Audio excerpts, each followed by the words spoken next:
Hello everyone, greetings from the 7th of Nero, AJ here with a continuation of well, you can read the title. This one's going to be a bit of a mess as it continues the theme of looking at military organisation and history, but has virtually nothing to do with the game of War Machine and Horde at all. This is notable because the Ordic army and the Llaelese army, if to a lesser extent, are formally involved in much of the military goings-on of Western Immoren, to a much smaller extent than their counterparts among the Cadorans, Signarans and Sulmenites. Even so, there is something to be said about them, particularly the often ignored Ordic armed forces. That said, precious little is in the source material about the Llaelese military hierarchy, or more accurately, what it was like pre-invasion, but we'll give it a go. And even with the Ordic army, they have very little by way of involvement in War Machine and Hordes, and most of their information comes from IKRPG.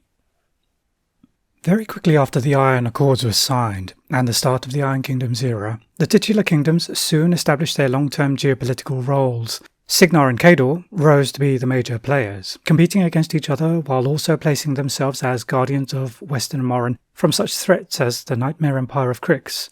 Thus, for various reasons, the two smaller and much less assertive kingdoms of Ord in the centre of the Western Immoren coast and Llael, nestled among the kingdoms of Cador, Rule and Isles, had to resort to other means to preserve their sovereignty in the centuries which lay ahead when imperial ambitions, religious wars, and diplomatic tussling would overtake them and threaten their control of their own internal affairs.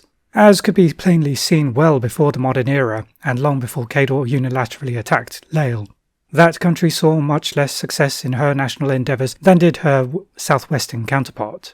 The armies of these two nations, Ord and Llael, serve as a strange study in Immoren's history and dynamism. In time, they would not only have, or had in the case of Llael, their own national armed forces, but the dubious support of militias nominally independent of their respective crowns and governments. In the many conflicts which raged throughout the West, these private militias would freely sell their services to all sides, often to the highest bidder or the most reliable client, but their origins would be tied unmistakably to these two countries. To begin with the more straightforward, the army of Llael, for most of the entire duration of that country's existence, has always been a quite wretched institution. This is a fair reflection of the tenuous grasp the Llaelese crown has held over its affairs, whether internal or external. A combination of weak monarchs, a strong undercurrent of political infighting, underhanded backroom dealing, and the ambitions and excesses of those not meant to rule has meant Llael was never to be among those who would contribute to the balance of power in Western Immoren. As such, Llaelese military traditions in the modern era may charitably be described as lacking.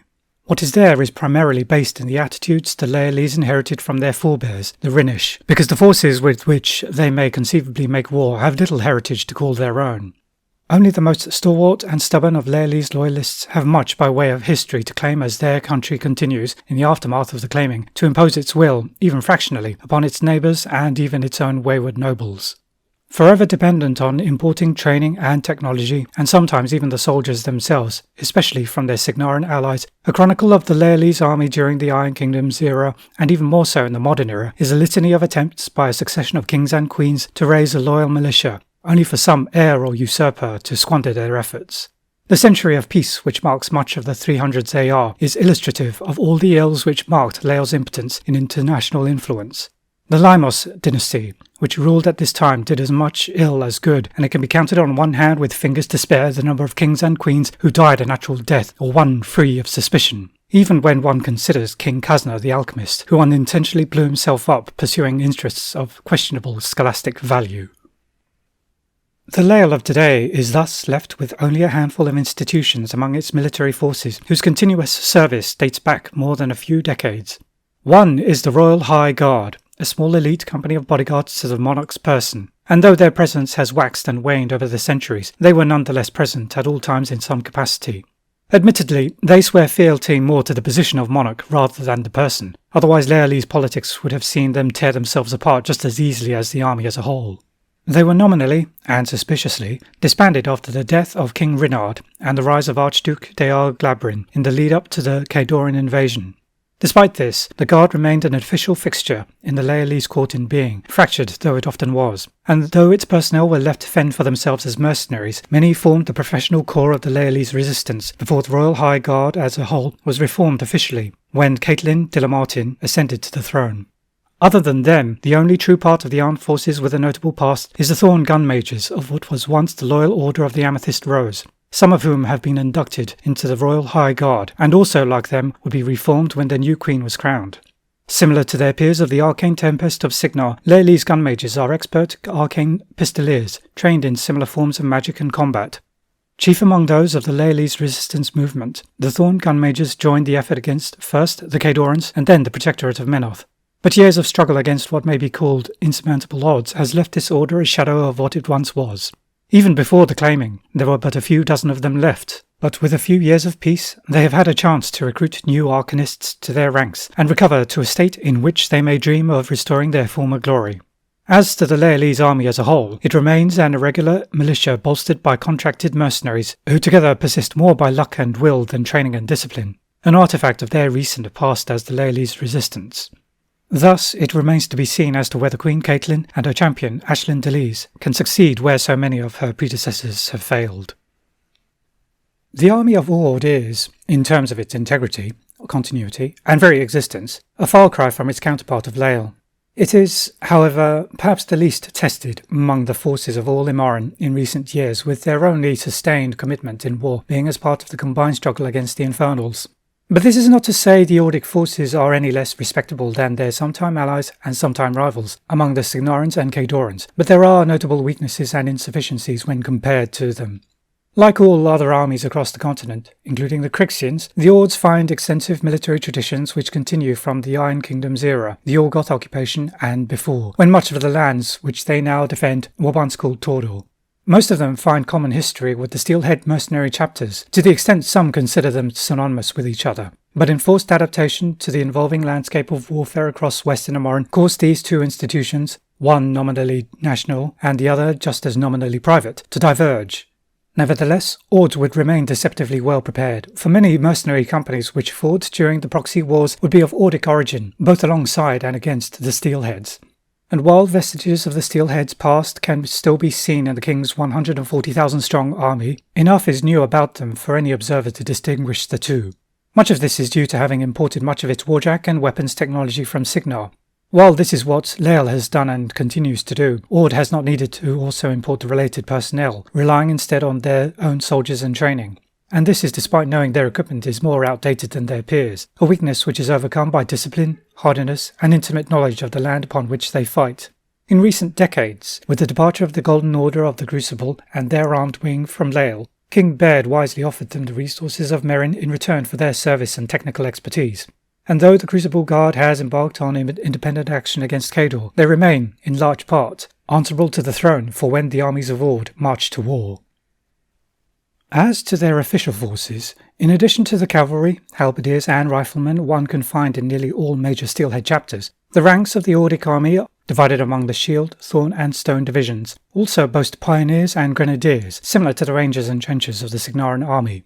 In a reverse from Signar, however, the Ordic Navy has historically been the senior service, obtaining the lion's share of government funding due to the ever-present Crixian threat, which exists along the entirety of Cord's coastline, instead of merely parts of Caedor's and Signar's coasts. As a result, not only does more of the nation's treasury go to the Navy, but so too does more of the nation's manpower. Even so, the army is a loyal organisation, which has made sure Ord's borders have remained secure despite incursions and aggression from both Caedor and Crix, despite awareness of their shortcomings, a fact of which these accomplishments are a great source of pride. It is in this light the Ordic army is where one turns to for lessons in strategic and tactical defence. And it is in a similar light that the greatest tradition associated with it, as a reflection of its qualities on defence, is the mindset of the nation's people.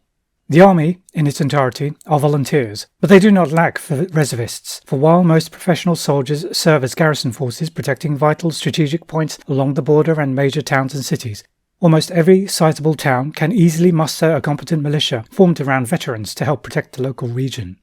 This is alongside a layered defence surrounding the capital Merrin, which is backed by much of the heaviest land-based artillery in existence, a major deterrent against any Caedoran aggression. Thus, should Ord require it, 1/3 or more soldiers can be deployed, which, with the country's natural and constructed defences, would be a stern test against any invader.